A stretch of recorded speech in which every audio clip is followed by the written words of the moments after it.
Welcome, friends. Welcome to another edition of Freeing the Body, Freeing the Soul. I'm your host, Dr. David, the Cutting Edge Doc. And here on Freeing the Body, Freeing the Soul, we do in-depth interviews with individuals that are doing cutting edge work in the areas of healing, spirituality, and social transformation. I'm very excited about today's show. We're doing another simulcast where we're doing both audio and video that will be uploaded to my YouTube channel. And today's special guest is a lovely lady that I've known for a while named Brittney Kara, and we share a lot of values and passions, particularly high-level wellness and freedom.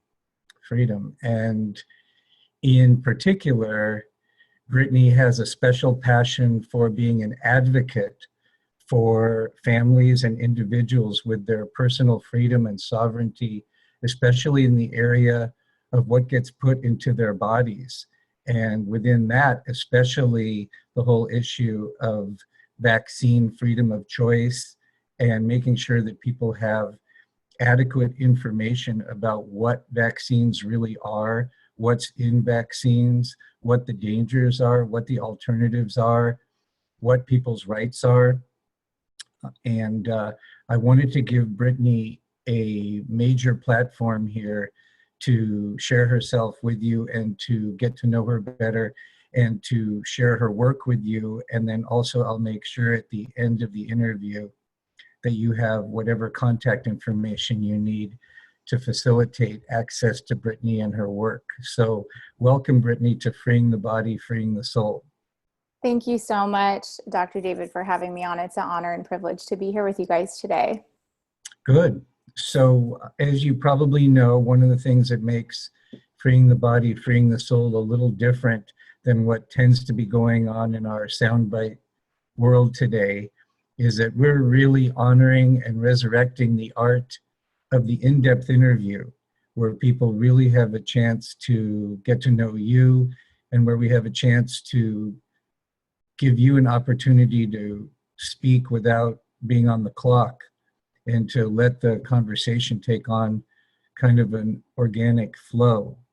So after doing over 60 of these, I found out that one of the best ways to start the interview is just to turn it over to you and invite you to share with our viewers and listeners your personal journey. And you know, we all have had major challenges, and something in our life has inspired us to care deeply about something enough to take the risk, to take a stand, and to speak our truth, and to reach out and step outside of the box. So I'm going to be quiet in a minute and just turn it over to you.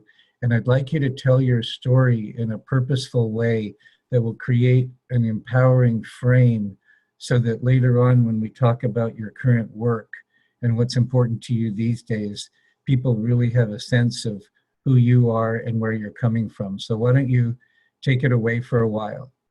Awesome. Thank you so much, David. I'd be honored to share my story. So I'm going to be 35 years old this year. So the wellness journey has been really my whole life. I was raised really in a holistic environment. We were vegetarians. I was homeschooled. I kind of had a really cushy childhood for a lot of years. And so my mom really instilled great health empowerment into us at a very young age. But my father was really unhealthy. And I grew up in a household where I had an obese dad that would do all of these crazy diets. And he would, you know, his body would go up to, 300 pounds, and then he'd lose 100 pounds. And then 6 months later, he'd gain it back. And so it was really this interesting dynamic in my household as a child where I had a really healthy parent that was a really great example. And then I had someone that kind of struggled and had a lot of demons and challenges. And so when I was 14, I actually, and I'm very vocal about this, I've spoken about this in my book and at all the seminars I speak at, because like you said, everybody has challenges. Everybody has a story, a journey they've been through. And so for me, I fell suit to personal challenges in my early teens, and I turned to drugs and alcohol. And by 14, I was full-blown drug addict, just completely spiraling out of control, putting terrible things in my body. Just a really difficult time, which I think it's a difficult time for just humans in general. It's a time of growth and you're trying to figure out who you are. And at 16, I decided to get clean and sober. I almost died. I almost overdosed. And that was really, for me, just a pivotal moment in my life. I remember literally laying in a ball, just my body was shutting down. And I just prayed to God. I'm a spiritual person. And I just asked God that if he allowed me to not destroy my body and my mind, that I would spend the rest of my life not only healing my body, but then giving that gift back to the world. And so the next morning I woke up, I got myself clean and sober. I changed my whole life. I started to study detoxification and nutrition and how to really reverse the effects of some of the things, some of the poisons that I had put into my body at that time. And so I got really passionate about holistic nutrition, detoxification, cellular wellness. So this has been something now I've been studying for almost 20 years, and it's been a long journey. And then fast forward into my early 20s, I got pregnant with my oldest daughter at 25. And so my husband and I started on the path of becoming parents. And that was really another awakening for any parents that are on the line. You know that that's a time in your life where everything shifts. It's not just about you anymore. And so I was really passionate about what was happening in the food industry. That's kind of where I really started my advocacy work and my in-depth research, because I was pregnant. And so I was watching everything that went into my body. But this was really before, this was back in 2008. And this was really before the whole social media craze. So there weren't a lot of communities. I was doing research on my own, but I was really involved in the GMO movement to label GMOs, to talk about GMOs. And I remember I would bring it up and people would have no idea what a genetically modified organism was. I mean, they just thought I was an alien. So it kind of started that way of just speaking out about food and reading ingredients and being really conscious of what I put into my body, because it wasn't just about me anymore. It was also about my developing child. And at that same time, I started to research vaccinations. And just as a new parent, just like anybody does, I think we all kind of were programmed as kids to just believe vaccines are safe and effective and they save lives. And I remember reading something and it just kind of made me question what I was reading. And so I started to do research, and it was a long process, a lot of rabbit holes that I fell down to get to the place that I am now. But it was a really powerful truth that I uncovered. And I'll talk more about that, as we go on with the talk today. But that's really what started. It was just me becoming a parent, me changing my own life. I started coaching people at about 24, 25. I started coaching practice, nutritional cleansing, superfoods. I know you and I have been in the same wellness company now for several years. And so that shifted my life. And I was surrounded by people who cared about the things that I cared about. They cared about internal wellness, spiritual wellness, mindset wellness, all of those things. And so I ended up getting certified in a multitude of different healing modalities. It's just something that I've always been drawn to, is the wellness industry. And the vaccine world was kind of something that just came in and morphed into this calling that I didn't really know I was ever going to do. But I can absolutely kind of get more into that as we go. But that's a little bit of my journey, just how I started and what led me to where I am, over a decade later of, helping people all over the world. I work with people all over the world now, and it's such a blessing and a privilege. And I feel so honored to be doing this work in the world. So that's a little bit about my journey. Well, thank you, Brittney. Is it okay with you, because I think it might be helpful for some of our listeners and viewers to be able to relate more to your journey, if I took you back and asked you some more in-depth questions about your journey? Sure. So let's go back to, you mentioned, was it at about age 14 that you said you got really involved into drugs? Mm-hmm. Yes. Was there a particular precipitating traumatic event that catalyzed that, or was it a combination of a lot of things? Mm-hmm. Yeah. And I'm totally an open book with this. So I'm totally fine speaking out about it, because like I said, I think everybody has either a trauma or a situation that's affected them. Right. And so when I was 12, my parents went through a really challenging time.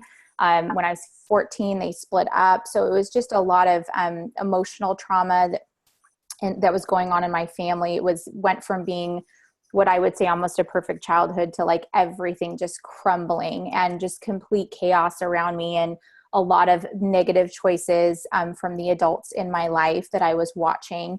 And it was a really challenging time. And my dad turned to drugs, and he was a proponent of allowing us to do that at a young age around him. So there was no parental safety net. I didn't have a parental safety net. I did for my mom. I didn't for my dad. And so as a parent now, my husband and I have a great relationship, and we raise our kids very, very differently.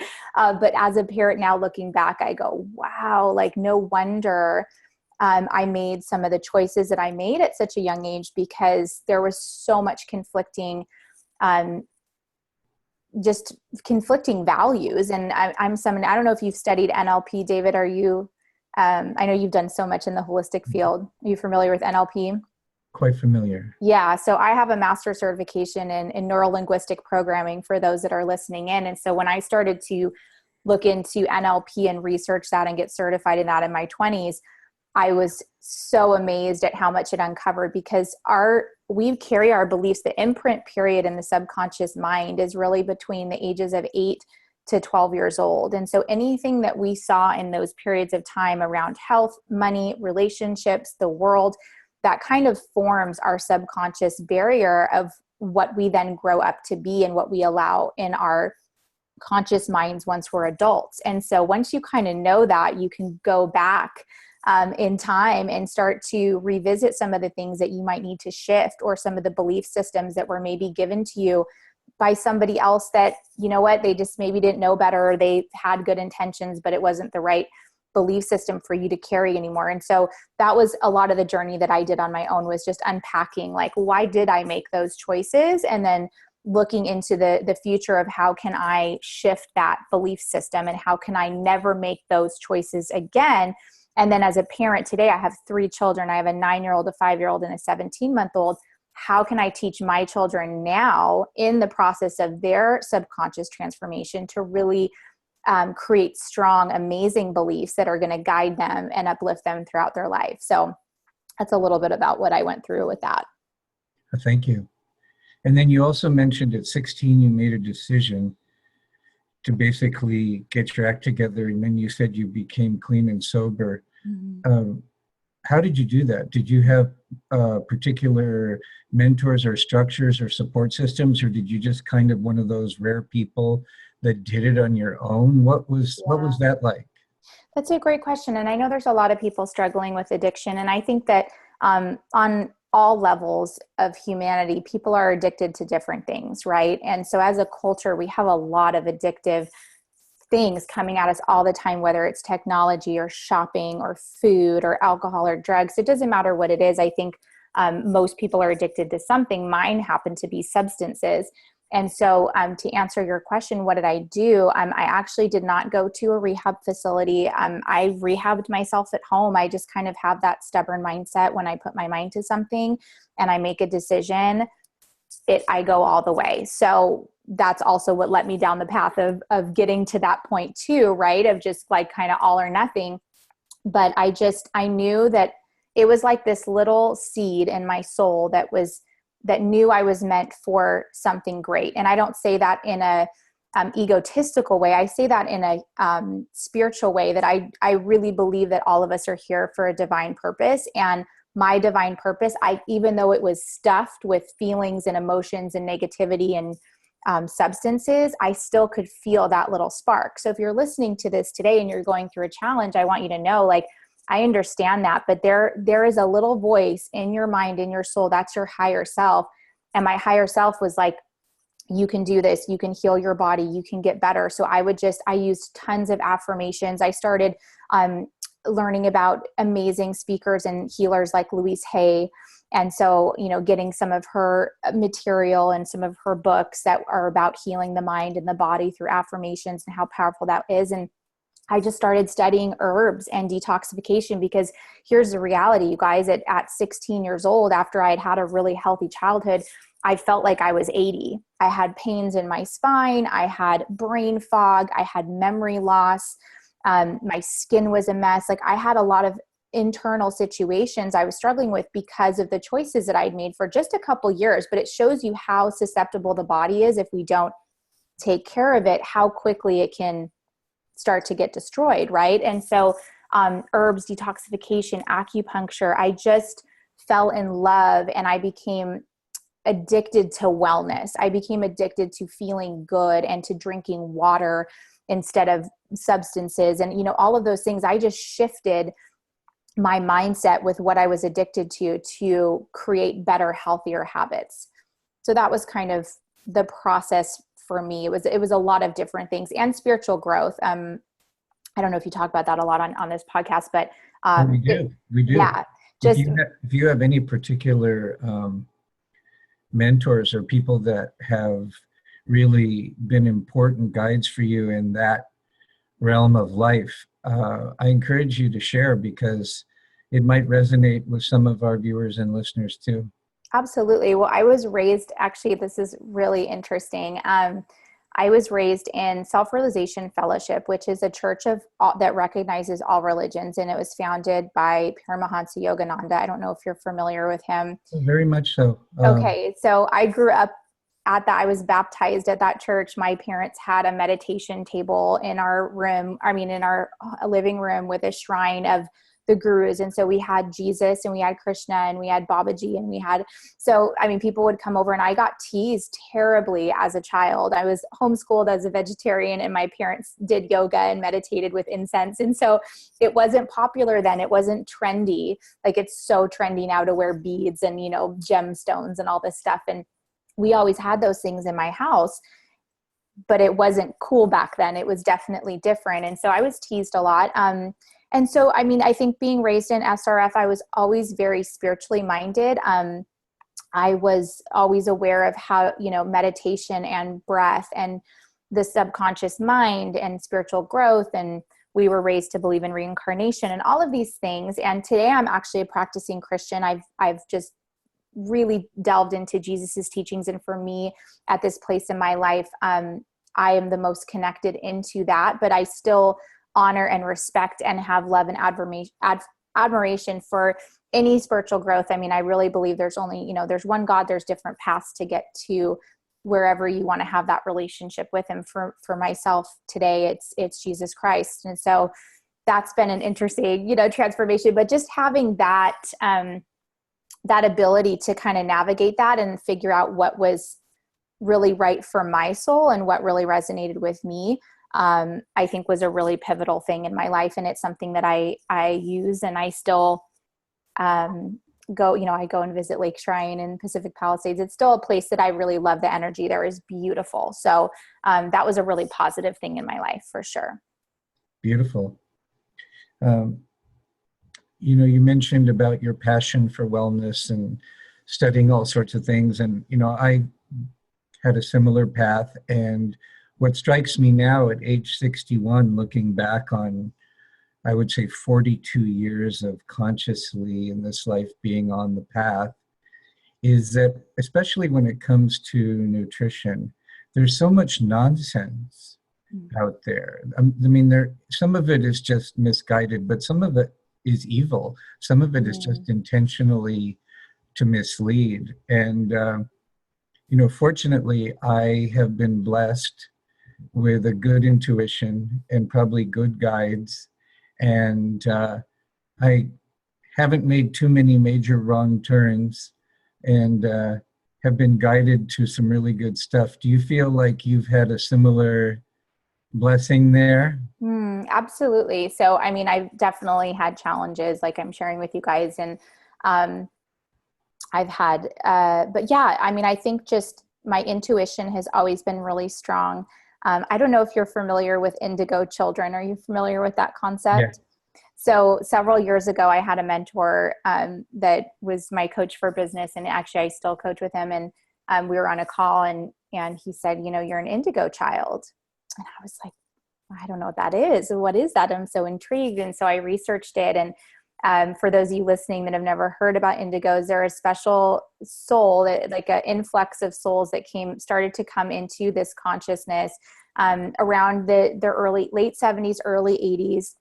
And it's continued. And now the new generation coming in, they're called crystal children. But it's people, it's kind of like the light warriors coming in. And I was really kind of uncomfortable with A lot of the things that I felt in my heart I was supposed to do for a long time, and I know we'll get into some of that with some of my advocacy work. But I was just drawn to it. It was like I couldn't turn it off. My soul kept just would wake me up in the middle of the night, and I'd be like, I have to do this. I have to talk about this. I have to research this.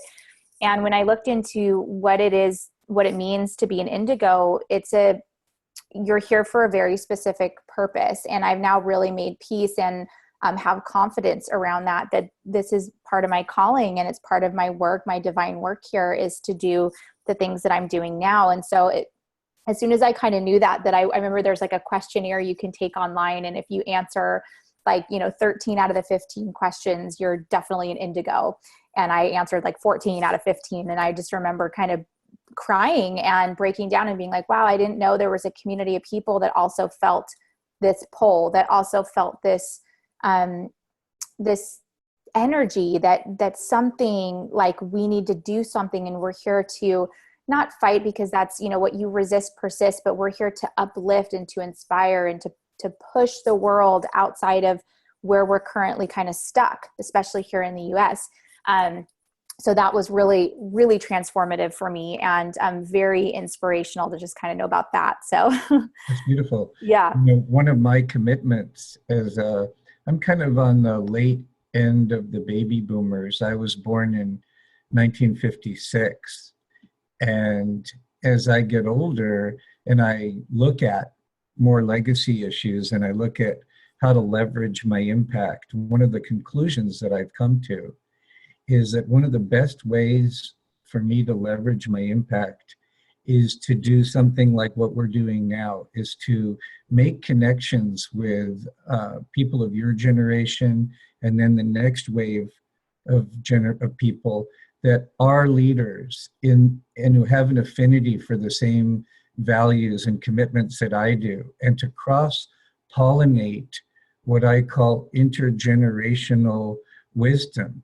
Mm-hmm. Because I believe that just like every person has a destiny that they can connect with and participate in consciously, I believe that every generation has a destiny that if it can connect with, it can participate with more consciously. And I know that whatever I've been able to become and accomplish in this life is that I'm standing on the shoulders of so many great beings. Mm-hmm. And one of my greatest joys is to, number one, pay it forward. And number two is that your generation and the younger generation behind you has skill sets, and their brains work differently, and they're coded differently for a particular mission. Mm-hmm. And I learn a lot from your generation, and I learn a lot from the generation that followed you. And, one of the things that bothers me is that our culture looks at older people as being a cost of doing business, mm-hmm. as opposed to a beautiful part of the tapestry of the one.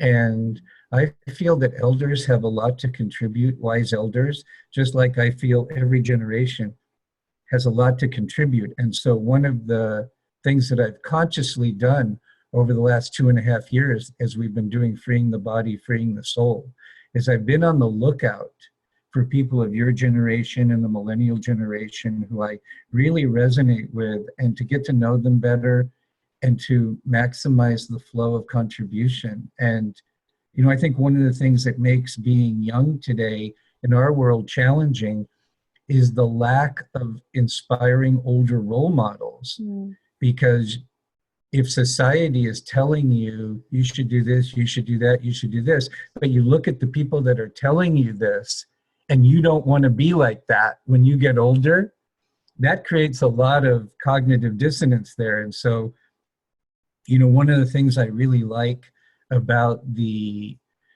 company that you and I are both involved in is that there are many, many role models of people in my generation that are aging very, very gracefully and are setting a whole new example of possibilities for what it means to be 50, 60, 70, 80. And you know, the word retire is not even part of my vocabulary at all. It doesn't make any sense to me. Yeah. It doesn't fit into my world. And so I appreciate you opening up the conversation to the whole business about indigo children and crystal children. And I really do believe that if we can cross-pollinate the best of each generation, that somehow I sense that the way the game is set up, that the only way the light workers can win the game is for this kind of thing to happen. That that the era of the lone hero, John Wayne hero, is over, and that it's really a conscious, living, breathing group life that cross-pollinates, that's going to create the community and the culture that we need, not only to thrive as a species, but also it reverses back to the individual. Participating in a conscious, caring community empowers the individual to be their best as well. And it's exciting to communicate about it and to be a part of it. Absolutely. I totally resonate with everything you just shared with that. And that's part of why I'm so passionate about educating people and inspiring people to what I say it on social media a lot, but rise up and join the revolution, because unfortunately we have, I truly believe we're in spiritual warfare right now. And we have some very negative, dark energies that are really in places of power in our world and in the food industry, the pharmaceutical industry, and all throughout our government. And it's not just the United States government, it's the world governments. And what I'm seeing right now is a generation, my generation, they are overweight, they are unhealthy, they are broke, they are in toxic relationships, they are not knowing how to properly raise their children in terms of nutrition and wellness and all these things. And so obviously we have a vehicle that we're able to inspire to lift them up out of that. But for the younger ones, for the new generation, the babies coming in, for my children's generation, it is the sickest generation of humans ever recorded. And this is the first generation of children that won't outlive their parents. And that's one of the things that inspires me to get up in the morning. It's one of the things that keeps me up at night, because it's so important to our collective consciousness. If we don't change what's happening right now at a level, and I love what you said about elders, like if you look at cultures all around the world, some of the healthiest cultures, look at what they're doing. They're going to their elders. They are lifting up the elderly in a way that we don't do here in the United States. I mean, people are just shoved in nursing homes. They're forgotten about. There's no quality care. Our vets are treated terribly. We have people that go and fight for our nation. They come back and they're just destroyed by the pharmaceutical industry. And it's something that's so deeply disturbing to me that I want to help stop. But if you look at the healthiest cultures in the world, like you said, they are going to the elders. They have tribes of people. It's a community base. And we have to, as Americans, all over the world, this needs to happen, but specifically in America, because a lot of us just think we're like in this bubble and the Americans are so great, but we're really out of control right now in a lot of ways. And so our collective consciousness has to shift. It has to vibrate higher. It has to go to a different space of being, because what we're currently doing to ourselves is not working. It's not working. And we're seeing that in our children. We're seeing that in the amount of people that are on antidepressants and the amount of people that are, filing bankruptcy and all of these things. It's all connected. The food, your mindset, the pharmaceuticals you do or don't take, the type of doctor you see. And I know you see this in your practice because you are, a trained professional chiropractor. And so you have a whole different level of expertise than I do, but it's so important that people understand that we are all connected, and the choices that we make, whether it's the type of groceries that we allow into our home or the type of news we listen to or what we allow our pediatrician to do to our children, all of that is connected into what I term the toxic agenda. And so it's really about allowing people to know that, one, that exists, and two, how do you rise above it? How do you change it? How do you empower the world to create something that's a little bit more stable and beautiful? Absolutely. So it was perfect what you were talking about, because I was going to go there with my next question. So I want to build on what you were sharing about basically we're in the midst of a epic spiritual battle. And I'm one of those rare people that all the way back in 1989, I started doing an intense education about what was really going on the planet and the forces at play on many, many multidimensional levels. And it's a very shocking journey to take. Yes. And you have to be a very strong soul to take that journey and not become so depressed that you become part of the problem. And so one of the things that's been very important to me with my spiritual students over the years is to be very careful about calibrating how that whole story is shared and when it's shared, so that it actually is empowering and doesn't become incapacitating.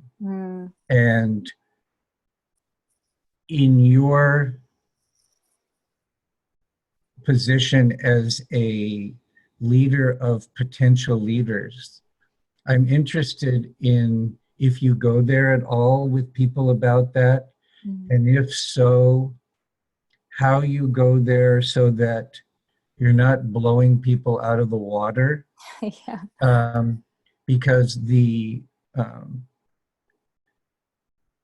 what I call the thrownness, in other words, just by being born into this culture, and the bubble of allowed thinking that is part of the collective of our culture, I use the word thrownness to mean like when we're born, we're thrown into this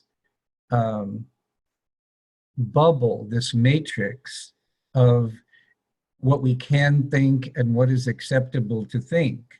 And then we become part of our own jail that we have created that we don't know that we created.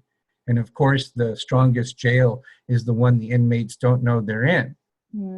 And in my process, you and I both have a fire burning passion for freedom. And so that, if you're really committed to freedom, you eventually come up against what we're talking about. You eventually come up against the fact that the dysfunctionality in all of our institutions and in our own thinking is not accidental. And it's very difficult for compassionate, caring, light worker people to confront that fact. The idea of a very intelligent, in some ways, group of dark magicians, so to speak, sorcerers, that believe they're God and own this planet and see us as fodder, as cattle, is such a foreign idea to a caring person. And it triggers people's worst fears that they don't want to face. And so how do you, as a leader of your generation and the generation that's going to follow you, how do you introduce this level of information to leaders who are going to need to know this so that they don't get snowed under? How do you do it in a way that actually works? That's a great question. And it's a question I'm still trying to figure out on a day-to-day basis. I think sometimes I'm able to accomplish it with ease, and other times it gets to me. And, it's been such a journey.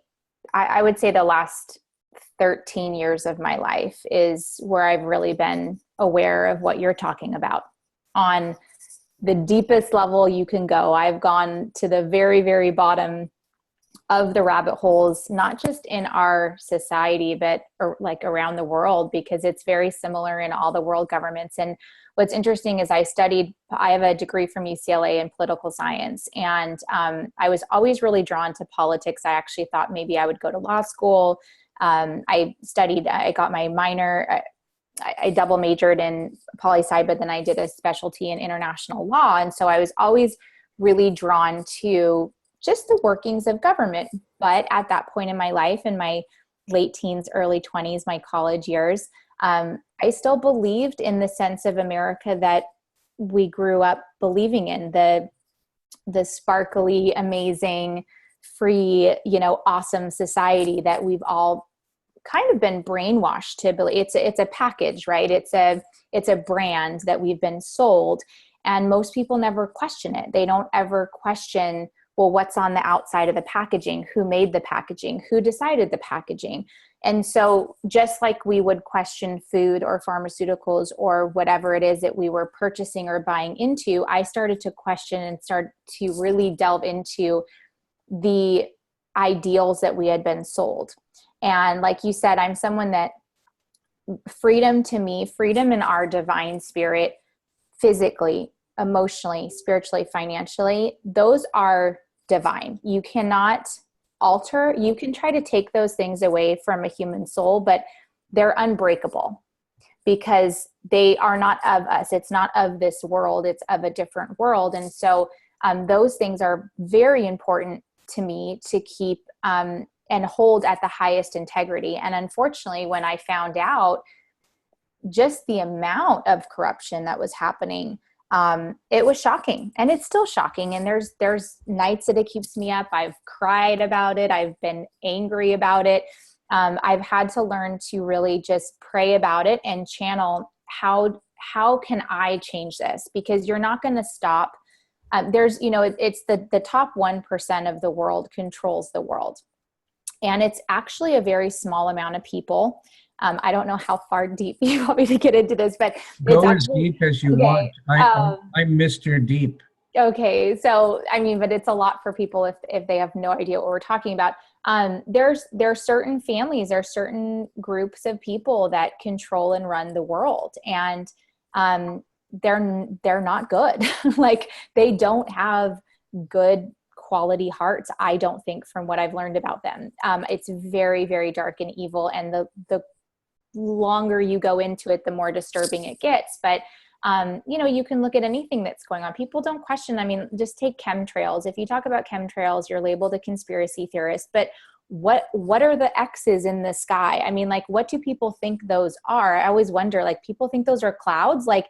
I didn't grow up seeing clouds like that. We had real clouds in the sky. Now my kids go, oh, look, Mom, they're doing the X's again with the airplanes. There's just things like that I've said that to people, and they go, oh, I've never thought about that. Well, what is it?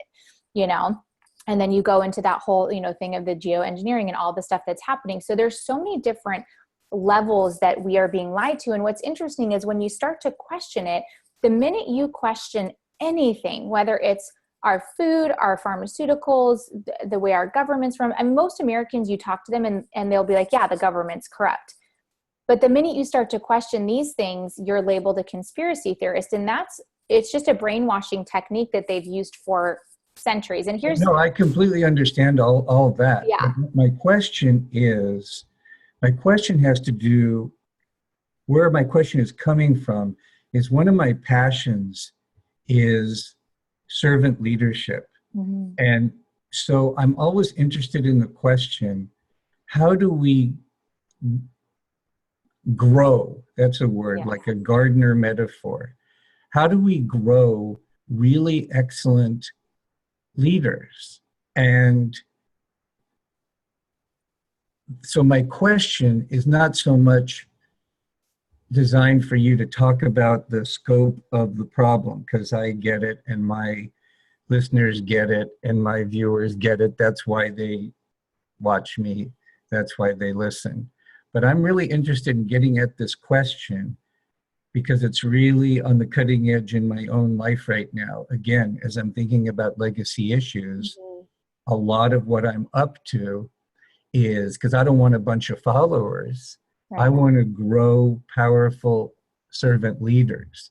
And a servant leader who's serious about wanting to make a difference at the level of culture and society, sooner or later is going to need to confront the territory we're talking about. And so my question was very specific. And Yeah, how do you address it's that? okay if you don't know, but I'm interested in talking about, and some of your experiments may have failed, some have succeeded, some may have been a mixed bag, but have you attempted at all in your commitment to empower other leaders? Have you gone there? Have you Yeah. gone to this conversation? And what have you, if so, what have you found has worked? What doesn't work? Where are you kind of moving in the direction of? Because when I imagine the kind of world that I really want to live in, and then I reverse engineer it, I imagine, okay, what's the critical path about how we got there? Everything I can imagine goes back to, there's some fork in the road where there's a critical mass of really knowledgeable, compassionate servant leaders. And a lot of them are your generation or the generation after yours. Mm-hmm. So my question was really pointed to that. Yeah. Okay. So, and I guess I do know how to answer that question on some level. And some level, I'm still trying to figure it out because it is a lot. But I think when I connect with people, it's getting them to be aware. I think awareness, because the minute you're aware of something, then you can start to shift or change it. And when you're not aware, you're just complacent. And so you're just kind of spinning your wheels. You're just going with society. So the minute you can ask a question that jolts them into awareness, it starts to create a dialogue that allows them to be open. So I think it depends on the individual situation. I definitely don't have a formula for this yet, because it is such a massive issue and it's so psychologically different than what we've been programmed to believe in our whole being so far on this earth, right? So I think just opening awareness and being respectful of people. I see a lot of times, especially with social media, and specifically in like the vaccine movement, the pharmaceutical movement for medical freedom, is people are so quick to just name call or call people idiots, whatever. And so there's a lot of like negative energy. There's a lot of hate energy when people just don't know, when they feel threatened with their belief. So I think if you can come at it from a place of, and this is something I've had to work through for years, but try to come from a place of love. And it's what you're talking about with certain servant leadership. We all have a divine responsibility to step into whatever power we need to step into. But when you come from a place of love and education and empowerment, rather than let me tell you all the stuff that you don't know, and here's why you're an idiot that you don't know these things, because that's how some people Sure try to like make this sort of change or to get people to wake up. So for me, it's just kind of an individual thing. And I use social media for that. I mean, I have just hundreds of people that reach out to me a month on social media saying, I've been following you for a while. Your post made me question some of the stuff that I was doing in my own life. Where do I start for more research? So that's really what we want. It's just planting the seed, having the person come to the own realization, because you can't change anyone else's belief. You can't, no matter how much you want to, you can't go in and like force them to believe what you believe. I was just wondering if there's any questions you found particularly provocative that have worked really well as not only conversation starters, but kind of empowered people in a certain direction of inquiry. Yeah, I think for sure the vaccine movement does that. The vaccine movement opens the door. The food industry, like you're knocking at the door, like you're on the doorstep, but you're not really there yet. Like I think people that are aware that our food is toxic and we've been lied to, and food companies are, lying to us about labelings and and the government doesn't care. Most of society is aware of that. It's become a standard. People know that. That's why non-GMO food is huge. That's why organic food is huge. We've seen that shift in the last 10 years happen. Prior to that, there was, people were like, oh no, the government would tell us if this is going on. Now that I don't get those questions anymore. But I think the minute someone opens the door into the pharmaceutical industry and starts to question things there, the whole basis of their belief system of the current world that we live in starts to unravel. And I've seen that over and over and over again. That's a good point. And another thought I had in terms of being intelligent strategically is that the vaccine conversation taps into something that's very deep, which is maternal instinct. Mm-hmm. And, you know, the mother in the family makes most of the buying decisions. And so if you can influence the mother in a family, that's a very high leverage point. Yes. Yes. Okay. So, 100%. yeah. So this is probably a good time then to segue a conversation from shifting over primarily to talking about our stories and our journeys into what you're really focused on today especially in the area of vaccines. Mm-hmm. And so let me just turn the time and space over to you. And why don't you take it from here and just assume that the people that are watching and listening at least are curious about what's going on and that they're beginning to at least be willing to question the party line. Mm-hmm. Absolutely. Well, I think it's the most important question that we can ask right now as a society, because the vaccine agenda, it's not just affecting children. It is affecting people of all ages. And I'll get into that in a second. But it's one of the most critical questions you can ever ask in your family if you're a parent listening to this, or if you're just an individual, is everything that I've been told about the vaccination industry true? And I think it's a good question to start with if you're brand new to this information. And if you are a parent or you're a new parent, I think it's important for you to start to question what you have been sold and told at your pediatrician's office regarding vaccines. Because the bottom line is this, is we are the most vaccinated country in the world, and we also have the sickest children. We have seen massive rises in ADHD, childhood cancers, autism, neurological disorders. 1 in 5 children has a neurological disorder. 1 in 45 has autism, except those are old numbers. It's really closer to 1 in 25 children. We are expected to hit 1 in 2 by 2032 if we don't change whatever it is that we're doing here that's making our kids so sick. And what's important for people listening in to understand is not one single health agency in the United States is researching this. So that's just autism. Autism is a whole nother situation. And so a lot of people feel comfortable with vaccinating their children because they believe the connection between vaccines and autism has been squashed. However, that is completely false. And I can give you data that will blow your mind. But if you haven't seen the documentary called Vaxxed, I really highly encourage you to watch it this week. It is the story of the CDC whistleblower, Dr. William Thompson, that came forward several years ago now. He has over 10,000 documents, recorded phone calls, private emails from the CDC showing that they absolutely committed scientific fraud regarding the autism and MMR connection. And that's just one of the shots. There's so many vaccines on the schedule now. So one of the biggest questions I get for people regarding this issue is, well, I was vaccinated and I'm fine. Well, when you were a child, the vaccine schedule was remarkably different than it is now. And David, I'll ask you, what year were you born? Do you remember how many vaccines you received? I got polio. I got tetanus.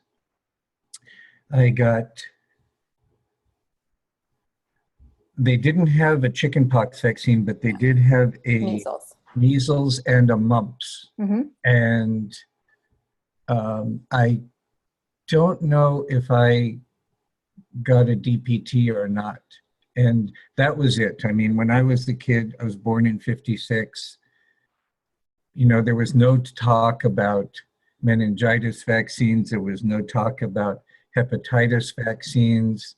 And then that's not even talking about the content, but just in terms of quantity, it was completely different. And also, I don't think, I mean, I'd have to go back and check, but in terms of the timing, I don't think as a person under the age of 1, I don't think I was bombarded with a lot of vaccines. And so the timing is really an issue as well. And then, of course, there's the whole issue of what's in there that you can find out. And then there's the question of what's in there that you can't find out. Absolutely. Well, let's talk about that. So the CDC schedule, it used to be 4 vaccines, back in the 50s and 60s. And the polio vaccine actually that you got back in the day, that was actually contaminated with a monkey cancer-causing virus called SV40.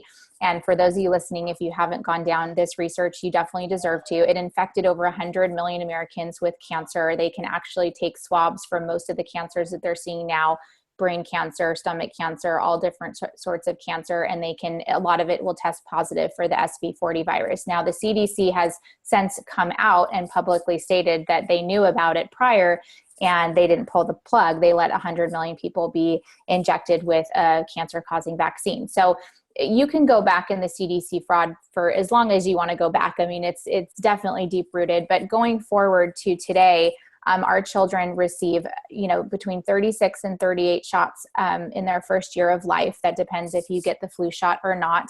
First year? The first year. Mm-hmm. First year. The first year, 49 by the age of 5 and 70 by the age of 18. Now, the current CDC schedule has never been tested collectively for safety. Anywhere in the world, the study doesn't exist. You can ask any medical professional. You can call the CDC. You can ask them to show you the study. It doesn't exist. If they say there is a study, they're lying to you because it doesn't exist. It's never been done. It's being tested currently on the population. It's being tested on your children, your grandchildren, your nieces and nephews.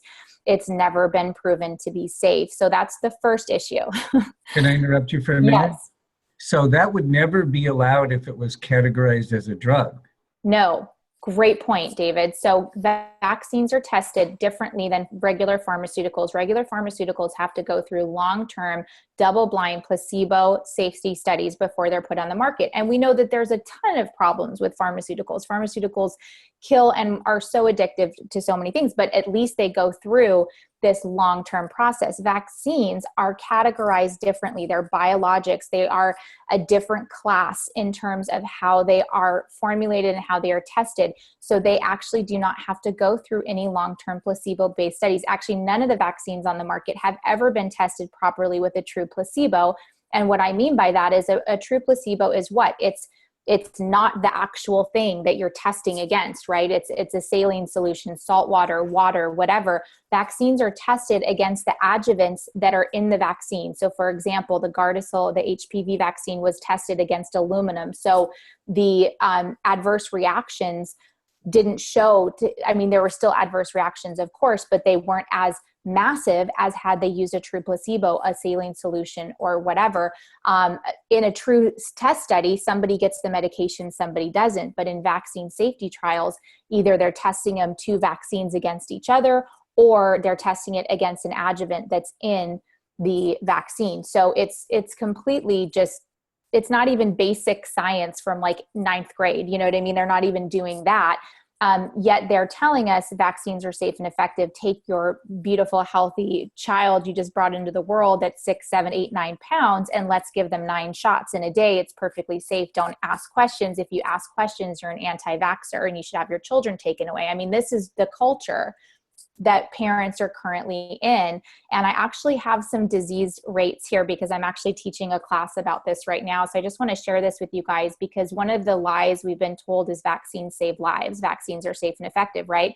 It starts in about 3rd grade social programming and science books. You'll actually read those exact words. People grow up, they never question it. Well, looking at the current CDC schedule, which we know it tripled back in 1995. And so just to give you guys a little bit of background knowledge about that, in 1986, the pharmaceutical industry was getting sued on a massive level because the DTP vaccine was killing people. It was causing massive seizure disorders, and the pharmaceutical industry had millions and millions of dollars in lawsuits, because at that point you could still sue a pharmaceutical company for a vaccine. Which, you know this, David, today, if you take a heart medication and it does something terrible to you or you die, your family still has civil liability. They could sue that product, correct? Correct. You can't sue a vaccine maker. And when that shifted was in 1986, Congress passed something called the Childhood Injury Vaccine Protection Act. Well, it didn't protect kids, it protected pharma. And what it did was it gave pharma complete immunity to being sued. You cannot sue a pharmaceutical company for a vaccine injury. You can't do it. There's no law that protects the consumer. What they did was they set up a superficial court system called the Vaccine Injury Compensation Program. And we have a government-run database called VAERS. It stands for Vaccine Adverse Event Reporting System. And that entity, it's not a real court system. There's no judge, there's no jury. It's a special masters. People have to fight for years. I have tons of friends that have gone through it. It's a nightmare. And most of the cases are thrown out. But here's the reality. $3.8 billion with a B has been given out to vaccine victims since its creation, the Vaccine Injury Compensation Program's creation in the late 80s. So when people say, oh, well, vaccine injury is rare, well, no, it's not, because we have billions of dollars that have been paid out. But here's the really, really terrible thing is the pharmaceutical company didn't pay that. Do you know who actually pays that amount of money out? I would assume it's the taxpayer. Yep, it's us. So every time you buy a vaccine, there's a 75-cent tax attached to the vaccine that goes into the fund for the Vaccine Injury Compensation Program. So Americans have been blindly paying for vaccine injury for years, not knowing, not understanding, not having any idea that this is happening, this level of corruption is happening.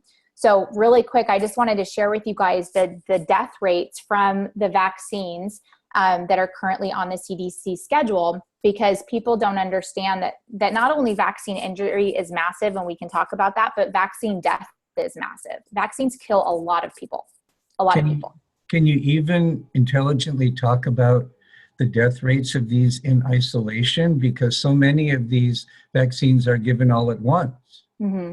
Great point. So the VAERS database, this is actually statistics that I'm going to share with you straight from the VAERS database. So this is public knowledge. You can definitely, everything that I'm saying, question it, go research it, do your own research. I say that all the time. Anytime I do a speech about vaccines or I talk on social media, you don't have to believe me. You should take the time to research this because you deserve to know this knowledge as well. And this is all public knowledge that you can pull.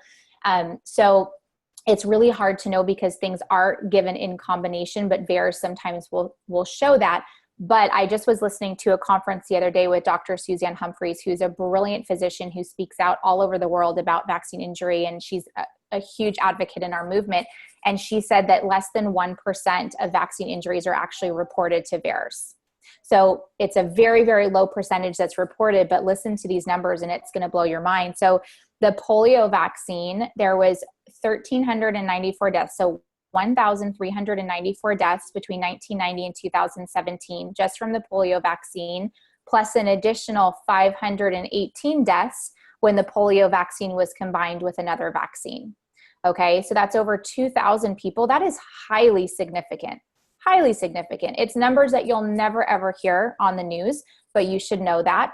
The hepatitis B vaccine, there was over 784 deaths reported between 1991 and 2017 from receiving that vaccine. Now, that's the vaccine that we give at the first year of life, within the first day of life, It's given to babies within their first 12 hours of coming into the world. Hepatitis B is a sexually transmitted disease. You get it from multiple sex partners or intravenous drugs. That vaccine was created for prostitutes and drug addicts, but the pharmaceutical industry couldn't have an orphan drug. They weren't selling enough. So what did they do? They mandated it for babies. So that's just a little, side thing on that. But 784 deaths that have been reported. We also have the highest rates of SIDS, sudden infant death syndrome, in the industrialized world. And we're one of the only nations that gives Hep B at birth. So that's insane to me. And SIDS is listed on vaccine inserts. You can pull vaccine inserts. You can see that SIDS is still listed. It's still listed on the DTaP. And the other vaccine inserts, they've actually changed the wording. They just call it apnea now.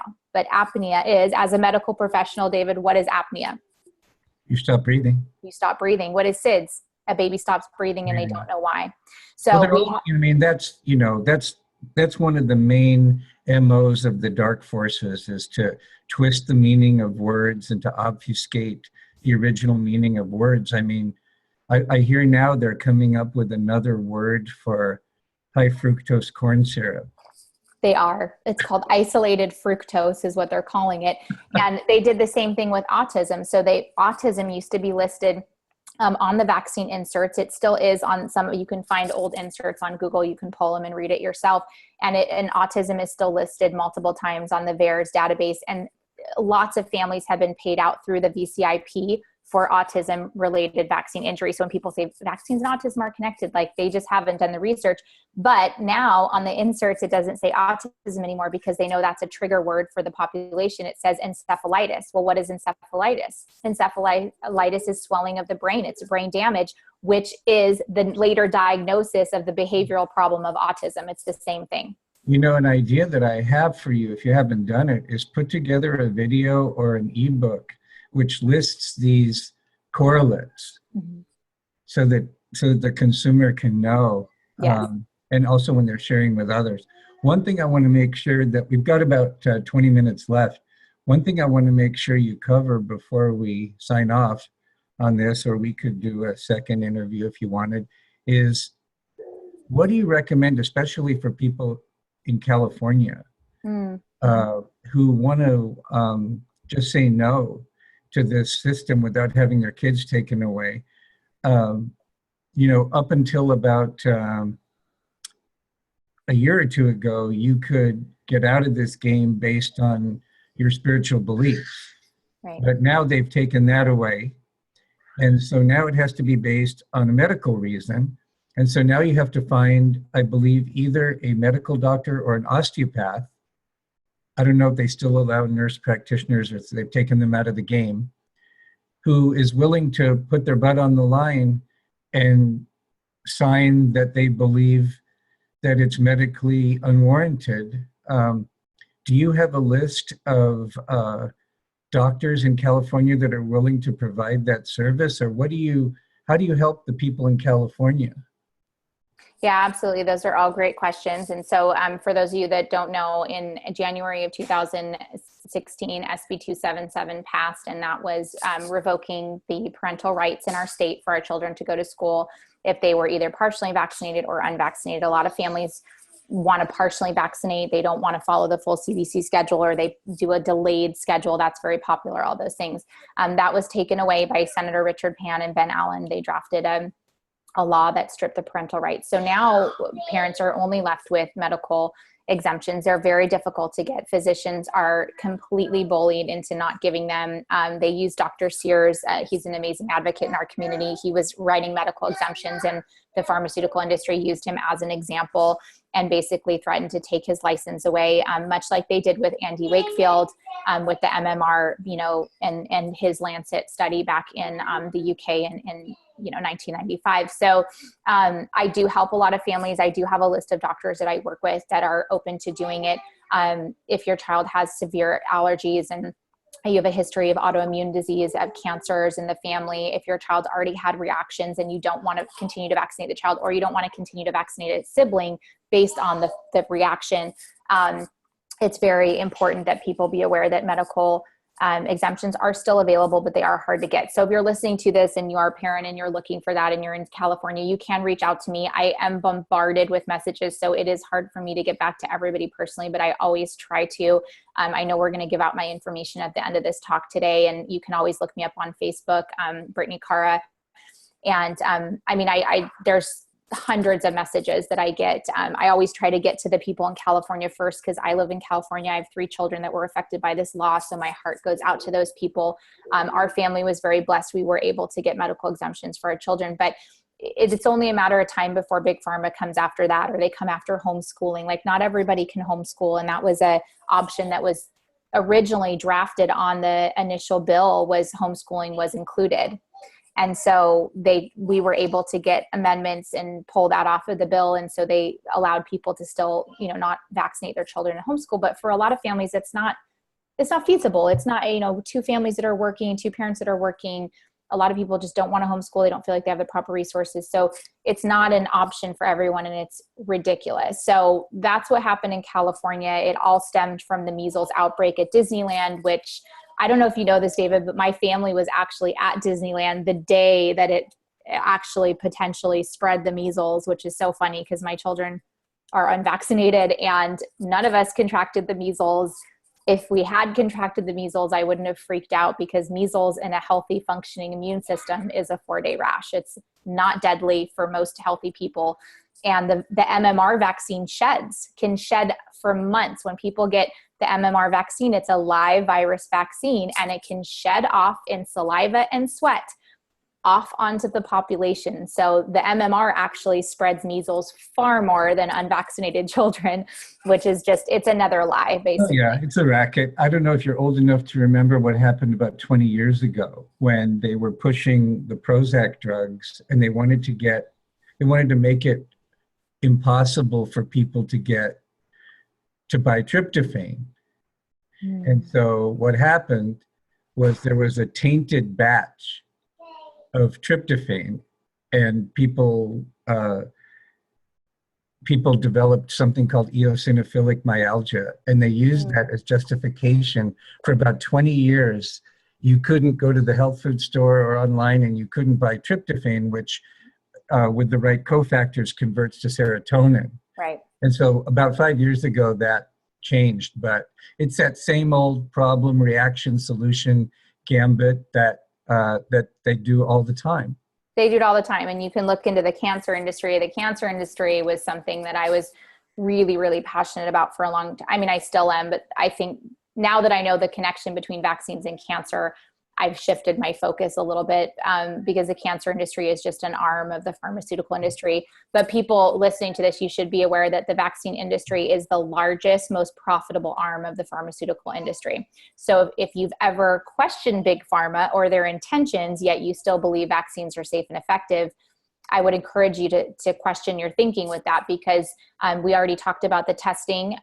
Because they can produce vaccines so cheaply, all of our vaccines are made in China. There's no quality control. A recent example is Sanofi Alavi. It's a vaccine company, pharmaceutical company. I don't think I'm saying it properly, but their batch of vaccines was found to be contaminated with shards of glass. Now, these vaccines were administered into humans all over, and they were never pulled off the market. And the official statement that they came out with was glass is a natural substance, so there was no need for them to pull the vaccine. So just think about that for a second. Like, would you take your child into a physician's office knowing that something was contaminated with shards of glass and purposely inject it into your children? Now, that's an added entity in the vaccine that didn't mean to be there. There's a slew of other very, very toxic ingredients, chemicals, additives, aborted human tissues, animal DNA, all sorts of just really vile ingredients that are in that syringe. And then you add shards of glass to it, and that is safe for a baby. What planet is that okay on? So it's just, but people didn't know because it's not on mainstream media. And if it is, it's only about going to get your next booster shot because the anti-vaxxers are spreading disease. I mean, that's what we see on CNN and Fox News, because the pharmaceutical industry owns our news. And all you have to do to believe that that's true is turn on the television, and you're going to see ad after ad after ad for pharmaceuticals. They pay all the advertising. So it's an interesting dynamic. It's an interesting culture right now, for sure. So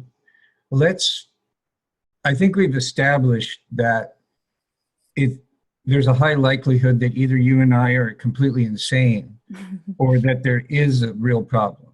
And if people want to feel it in their gut or in their heart, I would recommend they watch the movie Vaxxed, and you can actually see real families and the impact this is having. So let's take the time we have left into let's say a person goes, okay, I'll buy what you're saying. What can we do? That's a great question. So, people need to speak out. Every parent in the United States of America and across the world needs to speak out. Right now, we've seen earlier this week, 70,000 people in Italy marched. And I posted it on my Facebook pages because Italy just mandated a law to increase the vaccines from 7 to 12. And so that's far less than what children receive here in the United States. Yet 70,000 people rose up and said, no, not with our children. You may not do this. And we don't know if the law is going to pass yet, but they got it down to 10. It just doesn't matter. I mean, you don't see that sort of, you saw 1 million women march when Trump was elected. And it almost made me like laugh out loud because people were marching for women's rights and, you know, our rights and all this stuff. And it's like, okay, well, what rights were taken away? First of all, second of all, as women, shouldn't you be concerned about what's happening to children? And there was all, you know, so it was, and all those marches were, you know, we could go on a rabbit hole about that, but they were funded by people, they were staged by the agenda, you know, there's a whole thing with that. But if you were a part of those, I just really want you to start to question, like, well, when would you stand up for children? Because this is happening, and it's not just happening in the US, it's all over. Sweden just completely banished mandatory vaccination laws. They said it was against their Swedish constitution because their Swedish constitution upholds the integrity of your right to divinity in your body, that a medical procedure under the Nuremberg Code that was established after World War II, it was established because Hitler did horrible things to people and there was no medical autonomy, right? And so that was created. That's gone in this country, you guys. If you believe in forced vaccination, you don't have medical autonomy. You don't have medical freedom. And that's a divine human right. So Sweden abolished their laws. We're seeing people rise up in Denmark. We're seeing people rise up in Finland. We're seeing Italy just stand up. And that's what needs to happen here. So to answer your question, David, what can people do? People need to be brave. They need to get informed. They need to speak out. They need to understand that this is not just a fringe issue, and it does affect you, whether you currently have children or not, because here's the reality. Even if you don't have little kids, when 1 in 2 children is sick with a massive neurological disorder, we have nothing left. We have no future. And we talked about coming together, you know, collective consciousness and forming these communities, like David was saying earlier about the longevity of our culture and growing as a human race. We're not going to have that because we're poisoning and we're brain damaging our children from birth. And so are there coordinated ways that people can leverage their voice, leverage their energy, instead of just millions of individuals acting as individuals? Yeah. Are there groups or organizations that you feel comfortable endorsing and recommending? Yes, 100%. So there is an organization called the NVIC.org. That's the National Vaccine Information Center. It was started by a woman named Barbara Loe Fisher back in the early 90s. Her child was destroyed by the DTP vaccine, and so she became an advocate. They're a nonprofit. They do a tremendous amount of work. So you can, you know, donate to them. You can help them. You can speak out with them. There's lots of organizations that are starting to emerge in our community. There's medical freedom organizations. I can get you some of those links. My friend Larry Cook runs a website called stopmandatoryvaccination.com. We have a huge community on Facebook. There's over 80,000 people in it from all around the world. And so, you know, joining groups like that, getting connected into, when we do rallies, we do tons of health freedom rallies all over. We just did the Children's March for Humanity a couple weekends ago. We had 27 marches in 27 cities all over the nation. I spoke at the one in Santa Monica. None of it was on the news. I mean, just that should make you start to question, right? There's a new organization I actually have up here on my whiteboard called autismtrust.com, which is founded by a beautiful lady, Polly Tommy. She's actually in the film Vaxxed. Her son was destroyed by his 18-month shots, and he's fully autistic, and now he's a grown adult. And she is dealing with the fallout of what do you do when you have a child that, you know, it's one thing, it's hard enough dealing with a child with neurological disorders when they're small, but once they grow into, we're going to have a whole culture of brain damaged adults just floating around. Where are these people going to go? They don't have the social skills. They have violent outbursts. They don't know how to control their emotions. I mean, it's a giant mess. So Polly Tommy created autismtrust.com. And this is she's already doing it in the UK, but she's spreading it here too.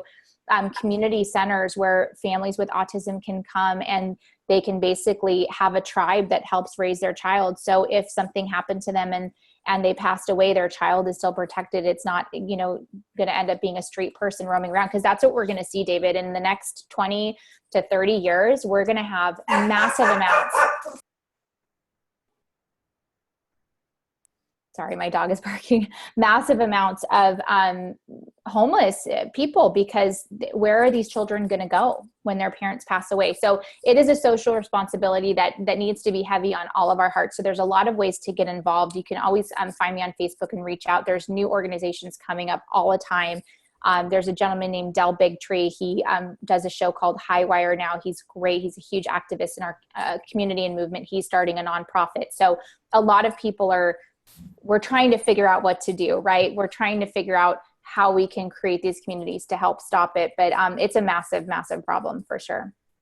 So one thing I would request is if you could email me these links, and we'll put them in the show notes and in the YouTube notes. Would you be willing to do that? Yeah, absolutely. I can definitely do that, because I would really like people to be aware. Yeah. And then the other thing is that please feel free to use this particular audio or video as a resource for you in your work, and encourage other people to do the same.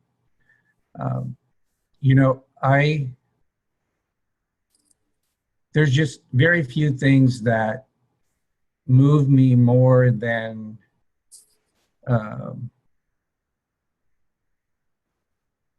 doing everything I can to create a world where children are honored on all their multidimensional levels. And I don't see any way to do that without going through this particular challenge right now. And I really think leveraging the maternal instinct here is the way to go. There's an organization you might want to see if you can partner with called Holistic Moms Network, that has a pretty robust membership, I think, all around the country. And I don't know if they do internationally, but also dovetailing with the investigative work that Robert Kennedy Jr. is doing. Yes. I think he can provide a lot of credibility for people that think that you and I are kind of kooky and fringy, but they might listen to him. Yeah. That's absolutely. a resource. Absolutely. He just recently I know we're wrapping up, but he recently did a press conference in Washington at the Washington Press Club. And again, mainstream media, barely, it was like crickets about it. But President Trump actually allowed it to happen. He's actually brought Bobby in to form a vaccine commission to basically go after the CDC. That's why you're seeing a lot of people decline or resign from the CDC. We just had the CDC director resign basically right when Trump got into office. So there's a lot happening because people are really scared of the CDC because they've committed massive fraud and they've poisoned so many children and they know it. And one of the things that Robert Kennedy did, he partnered with Robert De Niro and several other high profile politicians. The district attorney from San Antonio was there.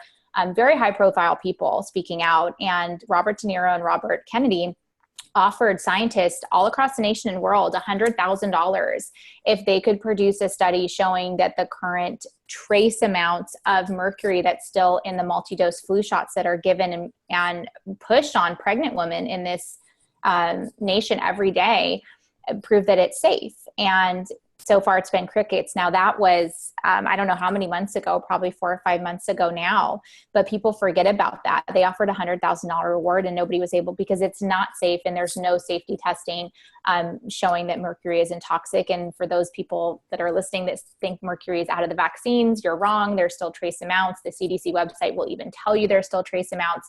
And that's on top of all the other things. So yes, Robert Kennedy, he has a great website called EcoWatch. I will send you a bunch of links, like my top legitimate links. Like they're not going to be crazy, like anti-vaxxer sites. Most of the research that I pull is from FDA websites, CDC websites, medical journals, all of those things. And so when you have those databases, then you can go back, and I do have lots of resources for parents on my website, which you can find it at BrittneyKara.com, and David will post the links below the video and the feed as well. So why don't you spell Brittney Kara? Yeah, absolutely. So it's BRITTNEY and then KARA.com. So BrittneyKara.com. And you can click on body and you'll see vaccine education. And there's there's a couple months of research there for you to start to delve into. So is there anything you'd like to make sure you say in closing that you haven't had a chance to say yet, or maybe I haven't asked you something that you want to make sure gets on this recording? Well, thank you. I'm just honored to be here and have this dialogue. I think talking about these issues, even though they might be uncomfortable for some people, it's highly important to the development of our society and for our society to really survive. And I think that's where we're at right now. We are in a massive critical time where we have to wake up so that we can not just survive, but thrive, and that we can pull ourselves out of this mess. So I think it's important for all of us to just be open to have these conversations in a non-aggressive, non-confrontational way, and just, ask questions and be open to learning. So with that, you guys can connect with me on social media. You can send me messages if you have questions. I do have a lot of this information in my book, which is called The Silent Scandal, and it's available for purchase on my website. If you buy it from my website, you'll get a signed copy from me. So, and I have a podcast. I have a podcast called Truth Be Told. It comes out every Tuesday. You can find it on Podomatic. Just search Brittney Kara, Truth Be Told, or it's on my website, and you guys can connect with me there as well. So thank you, David, for having me on. It was a pleasure talking with you. Thank you so much. Ladies and gentlemen, you've been listening to another edition of Freeing the Body, Freeing the Soul, where we do in-depth interviews with individuals that are doing cutting-edge work in the areas of healing, spirituality, and social transformation. And our very special guest today has been the lovely Brittney. Is it Kara or Kara? It's Kara. Thank you for asking. So Kara with a K, yeah. And with that, we'll close with love and peace. Bye for now.